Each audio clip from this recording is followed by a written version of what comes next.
Well, it looks like I lost you guys. I didn't realize that the phone had quit recording because I've got everything else put away since I'm moving stuff around in here. But you can see this one's ready. And then I'll take the other one out of the mold. But look at the detail at that. Can you see it? Oh my gosh, it's so pretty. So let's do the next one.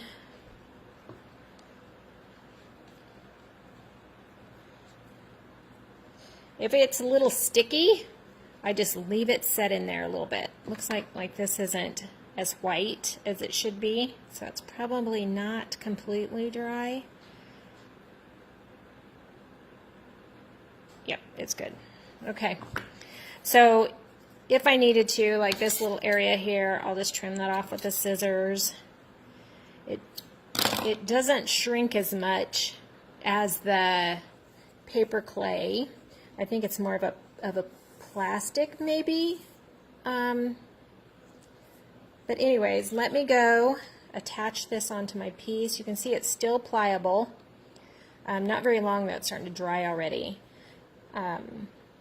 So right now is when I'm going to glue it on because my piece is round. So let me do that. I'll show you guys what it looks like after I paint it. I'm going to glue this particular one on with Titebond wood glue on the bottom of my piece, and I'll show it to you guys in a little bit. See you in a bit.